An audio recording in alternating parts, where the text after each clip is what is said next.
সাবেক প্রধানমন্ত্রী বেগম খালেদা জিয়ার মৃত্যুতে আমি 3 দিনের রাষ্ট্রীয় শোক এবং আগামীকাল তার নামাজে জানাজার দিনে একদিনের সাধারণ ছুটি ঘোষণা করছি।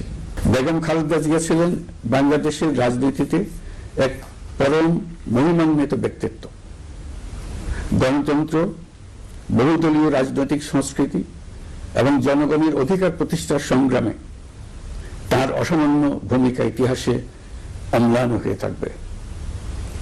স্বৈরাচার ও ফ্যাসিবাদের বিরুদ্ধে তার আকর্ষণ নেতৃত্ব বারবার জাতিকে গণতন্ত্রহীন পরিস্থিতি থেকে উত্তরণের পথ দেখিয়েছে এবং মুক্তির প্রেরণা জুগিয়েছে।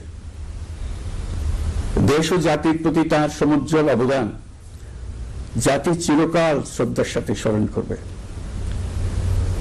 তার দীর্ঘ রাজনৈতিক যাত্রা, গণমুখী নেতৃত্ব এবং প্রিয় মাতৃভূমির স্বাধীনতা ও সার্বভৌমত্বকে সমুন্নত রাখতে তার অবিচল ভূমিকা অবিস্মরণীয় হয়ে থাকবে।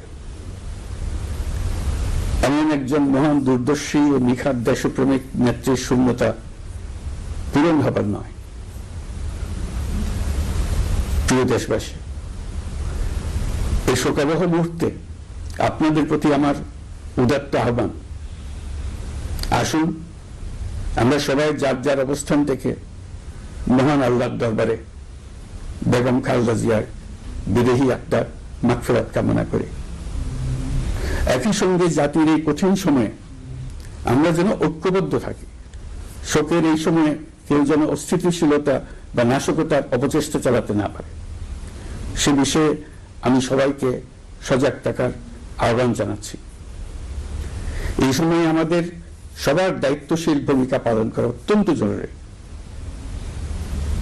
প্রিয় দেশবাসী, সাবেক প্রধানমন্ত্রী বেগম খালেদা জিয়ার মৃত্যুতে আমি 3 দিনের রাষ্ট্রীয় শোক এবং আগামীকাল তার নামাজে জানাজার দিনে একদিনের সাধারণ ছুটি ঘোষণা করছি।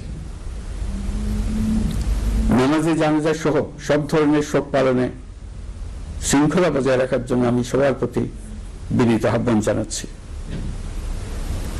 প্রিয় দেশবাসী, আমি জানি আপনারা সবাই এই সময়ে অনেক আবেগ আপ্লুত।